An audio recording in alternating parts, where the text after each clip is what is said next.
വീണ്ടും revel today മീഡിയയിലേക്ക് എല്ലാവരെയും സ്വാഗതം ചെയ്യുന്നു. ദൈവവചന കേൾവി നിങ്ങളുടെ ജീവിതത്തിൽ വലിയ മാറ്റങ്ങൾ ഉണ്ടാകുന്ന കേൾക്കുന്ന ദൈവത്തെ സ്തുതിക്കുന്നു. ധാരാളം പേര് ദൈവം ചെയ്ത അത്ഭുതങ്ങൾ ഞങ്ങളെ പ്രേരണയിൽ വിളിച്ചു പറയുന്നു. ദൈവം നിങ്ങളെ ധാരാളം അനുഗ്രഹിക്കട്ടെ. പ്രത്യേകിച്ച് ധാരാളം പേര് ഈ റിവൽ ടുഡേ മീഡിയ സബ്സ്ക്രൈബ് ചെയ്യുന്നു. എല്ലാവരോടുള്ള നന്ദി സ്നേഹവും അറിയിക്കുന്ന ഈ മിനിസ്ട്രിയെ സപ്പോർട്ട് ചെയ്യുന്നവരുണ്ട്. പ്രത്യേകിച്ച് ക്രൂസൈഡുകൾ എല്ലാ മാസവും നടത്തുകയും ഇതിനുവേണ്ടിയൊക്കെ പ്രവർത്തിക്കുമ്പോൾ ദൈവിക നന്മകൾ വിതയ്ക്കുന്നവരെ ദൈവം ധാരാളം അനുഗ്രഹിക്കട്ടെ. നിങ്ങളുടെ കളപ്പുരകൾ ധാരാളം ദൈവിക നന്മ കൊണ്ട് ദൈവം നിറയ്ക്കട്ടെ എന്ന് ദൈവസ്നേഹത്തിൽ ഓർമ്മിപ്പിക്കുന്നു.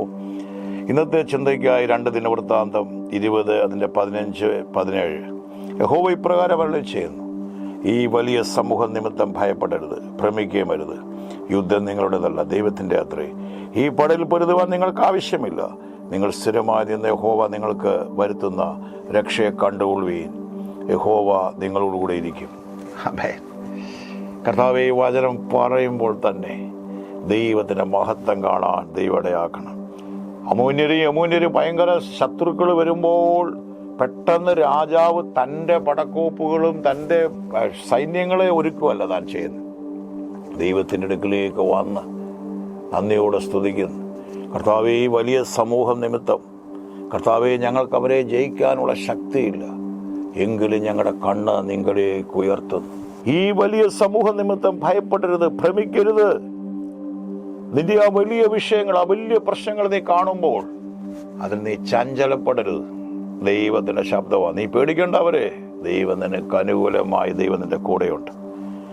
യുദ്ധം നിങ്ങളുടേതല്ല. Battle not belongs to you, battle belongs to God. യുദ്ധം നിന്റേതല്ല. നിനക്ക് ജയിക്കാൻ കഴിയത്തില്ല കുഞ്ഞെ. നിനക്ക് ചെങ്കടൽ പുലർത്താൻ കഴിയത്തില്ല കുഞ്ഞെ. നിനക്ക് ഇരിഹോ മതിലിടിക്കാൻ കഴിയത്തില്ല കുഞ്ഞെ. നിനക്ക് മന്ന പൊഴിക്കാൻ കഴിയത്തില്ല കുഞ്ഞെ. നിനക്ക് മാറയിലെ കൈപ്പിനെ ആമേൻ മധുരമാക്കാൻ നിനക്ക് കഴിയത്തില്ല. ഈ വലിയ സമൂഹ നിമിത്തം നീ പേടിക്കരുത്. യുദ്ധം നിങ്ങളുടേതല്ല, ദൈവത്തിന്റെ അത്രേ. ഈ പടയിൽ പൊരുതുവാൻ നിനക്ക് ആവശ്യമില്ല. നിനക്ക് പറ്റത്തില്ല കുഞ്ഞെ. നീ ദൈവത്തിലേക്ക് കർത്താവേ എനിക്ക് കഴിയത്തില്ല. ഞാനിപ്പോൾ എന്നെ ഒരു കഥ പരിശുദ്ധാത്മാവ് ഓർമ്മിപ്പിക്കുക. ഒരു കൈവണ്ടി ഒരു പിതാവ് വലിച്ചു കൊണ്ടുപോകും. നമുക്കറിയാം, പഴയ ആൾക്കാർക്കറിയാം, ഉന്തുവണ്ടി, കൈവണ്ടി. ഇത് വലിച്ചു കൊണ്ടുപോയി കുഞ്ഞോട് അപ്പൻ്റെ കൂടെ കൂടി. അപ്പോൾ കുറേ ലോഡ് അതിലുണ്ട്. ഈ കുഞ്ഞിനൊരു ആഗ്രഹം അത് വലിക്കണം. അപ്പാ ഞാൻ വലിക്കട്ടെ. മോനെ പറ്റത്തില്ല, കുഞ്ഞിനെ തൊടാനൊക്കത്തില്ല. കുഞ്ഞിൻ്റെ നിർബന്ധം സഹിക്കവയ്യാതെ 2 കൈകളും ആ ഉന്തുവണ്ടിയിൽ ആ പിതാവ് ആ കുഞ്ഞിനെ കൊണ്ട് തൊടിയിച്ചിട്ട് ആ ഭാരം മുഴുവൻ താൻ വഹിച്ച്. ഞാൻ നന്ദിയോട് സ്തുതിക്കുന്നു. വചനത്തിൻ്റെ വാതിലുകളെ തുറക്കുന്ന പരിശുദ്ധാത്മാവിനെ നന്ദി പറയുന്നു. ഈ കുഞ്ഞ് വീട്ടിൽ ചെന്നപ്പോൾ അമ്മയോട് പറഞ്ഞു, അമ്മേ ഇന്ന് അച്ഛനല്ല കൈവണ്ടി വലിച്ചു, ഉന്തുവണ്ടി വലിച്ചു, ഞാനാ. അമ്മ ചോദിച്ചു, കുഞ്ഞാന്നാ വലിച്ച്? ഉടനെ ആ വേർപ്പൊക്കെ തുടച്ചോണ്ട പിതാവ് പറഞ്ഞു, അതേ അവനാണ്. പലപ്പോഴും നമ്മൾ ചിന്തിക്കും നമ്മുടെ ഈ ബലഹീന കൈകളാണ് ഇതെല്ലാം ചെയ്യുന്നത്.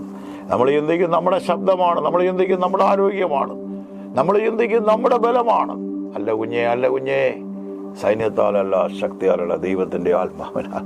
ആമേൻ എന്ന് പറഞ്ഞ പോലെ നാൾ തോറും നമ്മുടെ ഭാരങ്ങളെ വഹിക്കുന്ന ദൈവം. നമ്മൾ പലപ്പോൾ ചിന്തിക്കും നമ്മുടെ മിടുക്കം കൊണ്ടാ, നമ്മുടെ ചില സാമർഥ്യം കൊണ്ടാ. തടിച്ച നാവൊന്നും ദൈവത്തിൻ്റെ വിഷയമല്ല. ഞാൻ നന്ദിയോടെ സ്തുതിക്കുന്നു. അതേ യഹോശബാത്ത് ഈ ദൈവത്തിൻ്റെ നമുക്കറിയാം, ലേവ്യനിലൂടെ ദൈവാത്മാവ് വെളിപ്പെട്ട് പറയുകയാണ്, ഈ വലിയ സമൂഹം നിമിത്തം ഭയപ്പെടണ്ട, ഭ്രമിക്കണ്ട. യുദ്ധം നിങ്ങളുടേതല്ല, ദൈവത്തിൻ്റെതത്രേ. നീ കർത്താവിന് വേണ്ടി നിന്ന യുദ്ധം നിന്റേതല്ല, ദൈവത്തിൻ്റെ. ഇന്ത്യക്ക് വേണ്ടി നിൽക്കുന്നൊരു പടയാളി, യുദ്ധം അവൻ്റെ അല്ല. യേസ്, അവൻ പൗരനാണ്, പക്ഷെ രാജ്യത്തിന് വേണ്ടി അവൻ നിൽക്കുന്നു. ദൈവരാജ്യത്തിന് വേണ്ടി നിൽക്കുന്ന ദൈവ പൈതലേ, നിന്റെ ഉത്തരവാദിത്തങ്ങളും നിന്റെ കാര്യങ്ങളും മുഴുവൻ നിവർത്തിക്കാൻ ഈ ദൈവം ശക്തനാണ്. ഈ കർത്താവ് അതെല്ലാം ചെയ്തു തരും. നീ ആകുലപ്പെടണ്ട, നീ വ്യാധിപ്പെടണ്ട. അതാ വചനം പറഞ്ഞു, ഒന്നിനെക്കുറിച്ച് വിചാരപ്പെടണ്ട. ആവശ്യങ്ങൾ സ്തോത്രത്തോട് ദൈവസന്നിധിയിൽ, എന്നാൽ സകല ബുദ്ധിയും കവിയും സമാധാനം. ആദ്യം ദൈവം ഉടനെ നൂലെ കെട്ടി ഇറക്കി തരുകയല്ല, ആദ്യം ദൈവം സമാധാനം തരും. ആ സമാധാനം നിന്റെ നന്മ കൊണ്ടുവരും. ഹോട്ടലിൽ ഭക്ഷണത്തിലിരിക്കുമ്പോൾ അവരാദ്യം ഓർഡർ ചെയ്ത് കഴിയും, വെള്ളം കൊണ്ടുവരും, പ്ലേറ്റ് കൊണ്ടുവരും. നീ ഓർഡർ ചെയ്ത ഫുഡ് അകത്തൊരുങ്ങിക്കൊണ്ടിരിക്കുകയാണ്. ആദ്യം സമാധാനമാണ്. നമുക്കൊരു ഉറപ്പാണ്. യെസ്, നമുക്കറിയാം, ചുമ്മാ ഇരിക്കുകയല്ല. നമുക്ക് കുറേ കഴിയുമ്പോൾ അവർ നമ്മൾ ഓർഡർ ചെയ്തോ പ്രിപ്പയർ ചെയ്തോ നീ പറയുന്ന വിശ്വാസത്തോടെ പറയുന്ന വാക്കുകളെ ദൈവം നിവർത്തിച്ചുകൊണ്ടിരിക്കുകയാണ്. അതുകൊണ്ടാണ് യോഹന്നാൻ പറയുന്നത്, നിങ്ങൾ എന്തെങ്കിലും അവനോട് അപേക്ഷിച്ചാൽ അവൻ നമ്മുടെ അപേക്ഷ കേൾക്കുന്നു എന്നുള്ളത് നമുക്ക് അവനോടുള്ള ധൈര്യമാണ്. നന്ദിയോടെ സ്തുതിക്കുന്നു.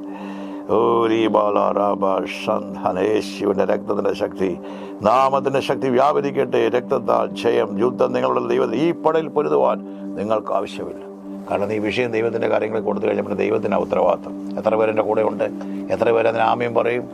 ദൈവ കരങ്ങളിൽ നീ ഒരു വിഷയം കൈമാറിയിട്ടുണ്ടെങ്കിൽ നീ അതിൽ വ്യാകുലപ്പെടണ്ട. പിന്നെയും ഭാഷയെ നടക്കൂ, അയ്യോ അത് എനിക്ക് അങ്ങനെ തോന്നുന്നില്ല, ഇതൊന്നും നീ പിന്നെ പറയല്ലേ. അയ്യോ എനിക്കങ്ങ് തോന്നുമോ അത് നടക്കുമോ? ആ ചിന്തയെല്ലാം കളഞ്ഞേരെ. സംശയിക്കുന്നവൻ കാറ്റടിച്ചുലയുന്ന കടൽ തിരക്ക് സമൻ. ദൈവകരങ്ങളിൽ മാറിയാൽ ദൈവത്തിന്റെ ഉത്തരവാദിത്വം. ദൈവം യുദ്ധം ചെയ്യും, നമുക്ക് പറ്റത്തില്ല. ഞാൻ എൻ്റെ സഭയെ പണിയെന്ന കർത്താവ് പറഞ്ഞു. I will build my church and the gate of hell shall not prevail against. ഞാൻ എൻ്റെ സഭയെ പണിയും. ഞാൻ നിങ്ങളുടെ സഭയെ പണിയെന്നല്ല കർത്താവ് പറഞ്ഞു. നിങ്ങൾ എൻ്റെ സഭയെ പണിയെന്നല്ല പറഞ്ഞു. ഞാൻ എൻ്റെ സഭ, ഞാനാകുന്നവൻ ഞാനാകുന്ന പറയുന്ന കർത്താവ് പറയുവാണ്. നിനക്കെതിരെ നിൽക്കുന്ന ആ വ്യക്തിയുണ്ടല്ലോ, നിനക്കെതിരെ നിൽക്കുന്ന വിഷയമുണ്ടല്ലോ, നീ കർത്താവിൻ്റെ കരങ്ങളിൽ കൊടുത്തോ. കർത്താവ് ഹാൻഡിൽ ചെയ്യും. പ്രതികാര യഹോവയ്ക്കുള്ളത്. സ്ത്രീകളെയും ദൈവജനത്തെ ഉപദ്രവിക്കുന്ന പൗലോസിനെ അന്നത്തെ സഭ തീർച്ചയായിട്ടും പ്രാർത്ഥിച്ചത് ദൈവമേ ഇവനെ അങ്ങ് എടുത്തോണമെന്നായിരിക്കും. അങ്ങനെ പ്രാർത്ഥിക്കത്തുള്ളൂ. കാരണം സ്ത്രീകളെ മുടിക്കുത്തിനെ വിളിച്ച് ഉപദ്രവിച്ച് മഹാപുരോഹിതന്റെ അധികാരപത്രമുണ്ട്. പക്ഷെ ദൈവം അവനെ എൻ്റെ നാമനിമിത്തം ഞാൻ തെരഞ്ഞെടുത്ത ഒരു മാനപാത്രമാണ്. എന്നെ യാദൃച്ഛമായിട്ട് കേൾക്കുന്ന ജീവിതമേ, നീ ഒരു പക്ഷേ ഇതിനെ എതിര് നിൽക്കുന്ന വ്യക്തിയായിരിക്കും. നീ ആയിരിക്കുന്നിടത്ത് നിന്റെ വിശ്വാസ സംഹിതയെ നീ ഒത്തിരി ഉയർത്തിപ്പിടിക്കുന്ന ആളായിരിക്കും. നല്ലത് തന്നെ. പക്ഷെ പീഡനമോ പ്രതികൂലമോ നിന്നിൽ നിന്നോ നിന്റെ കുടുംബത്തിൽ നിന്നോ ഉണ്ടെങ്കിൽ വളരെ ഗൗരവമായി ഇതിനെ കാണണം. ഒരു ശൗലിനെ പൗലോസാക്കിയ ഒരു ദൈവം. അപ്പോൾ തന്നെ മനസ്സിലാക്കണം, ഒരു ശൗലിനെ പൗലോസാക്കിയെങ്കിൽ ഒരു ഹെരോദാവിനെ, ഒരു കൃമിക്ക് ഇരയാക്കിയ ദൈവമാണ് നമ്മുടെ ദൈവം. ഒരു ഫറവോനെയും അവൻ്റെ സൈന്യത്തെയും ചെങ്കടലിൽ മുക്കിക്കൊന്ന ദൈവമാണ് നമ്മുടെ ദൈവം. അതുകൊണ്ട് മറന്നുപോലെ ഈ പടയിൽ പൊരുതാൻ നിങ്ങൾക്ക് ആവശ്യമില്ല. സ്ഥിരമായി നിന്ന് ഇങ്ങനെ പറഞ്ഞേക്കുന്നത്, stand still, position your self എന്ന് എഴുതിയേക്കും. വരുന്ന രക്ഷയെ കണ്ടുകൊള്ളുവീൻ, യഹോവ നിങ്ങളുടെ കൂടെ ഇരിക്കും. ഈ സന്ദേശം കൺക്ലൂഡ് ചെയ്ത് നമുക്ക് പറയുകയാണ്, ദൈവം നിന്നോട് കൂടെയുണ്ട്. ഈ പ്രശ്നം നീ ദൈവകരങ്ങളിൽ കൊടുത്തേര്. നിനക്ക് അത്രയും ലക്ഷത്തിൻ്റെ കടം വീട്ടാൻ നിനക്ക് പറ്റത്തില്ല. ആ കോടികളുടെ കടം നിനക്ക് വീട്ടാനൊക്കത്തില്ല. നിനക്ക് തെറ്റിപ്പോയ വ്യക്തിയെ മടക്കി കൊണ്ടുവരാനൊക്കത്തില്ല. നിനക്ക് ഡിവോഴ്സായ ഭാര്യയെ മടക്കി കൊണ്ടുവരാനൊക്കത്തില്ല. നിനക്ക് ആ ഡിവോഴ്സിൻ്റെ വക്കിൽ നിൽക്കുന്ന ആ സൗര്യയെ നിനക്ക് മടക്കി കൊണ്ടുവരാനൊക്കത്തില്ല. പക്ഷേ ഹൃദയങ്ങളെത്തിരിക്കുന്ന ദൈവം, രാജാക്കന്മാരുടെ ഹൃദയം ദൈവത്തിൻ്റെ കാര്യങ്ങളെ നീർത്തോട് കണക്കിരിക്കുന്നു. അവൻ ഇഷ്ടമുള്ളത്തിരിക്കുന്നു. ദൈവത്തിന് തിരിക്കാൻ കഴിയും. ദൈവത്തിന് സാഹചര്യങ്ങളെ മാറ്റാൻ കഴിയും. ദൈവത്തിന് അത്ഭുതങ്ങൾ ചെയ്യാൻ കഴിയും. ധൈര്യമായിട്ടിരുന്നു. കർത്താവ് ഈ ജനത്തിന് വേണ്ടി പ്രാർത്ഥിക്കുന്നു. യെസ്, ഇന്ന് ദൈവം, യെസ്, ഈ സമൂഹ നിമിത്തം ഭയപ്പെടേണ്ട. കർത്താവ് ഈ വിഷയം ഈ കുഞ്ഞുങ്ങൾക്ക് വേണ്ടി പ്രാർത്ഥിക്കുന്ന അപ്പച്ചാ ഒരു വഴി അവർക്ക് വേണ്ടി പ്രത്യേക ചില വിഷയങ്ങൾ ഭാരപ്പെടുന്നത് യേശുവിൻ്റെ നാമത്തെ റിലീസ് ചെയ്യാണ്. ഞാനത് പറയുമ്പോൾ ആ ഏലി ഹന്നയോട് പറഞ്ഞ പോലെ സ്വർഗത്തിലെ ദൈവം നിന്റെ ഹൃദയത്തിലെ ആഗ്രഹങ്ങളെ നിവർത്തിക്കട്ടെ. നടന്നിരിക്കുന്നു. ആമേൻ. നിങ്ങൾക്ക് ഇത് വീണ്ടും കേൾക്കുക, ഷെയർ ചെയ്യുക, ലൈക്ക് ചെയ്യുക, സബ്സ്ക്രൈബ് ചെയ്യുക.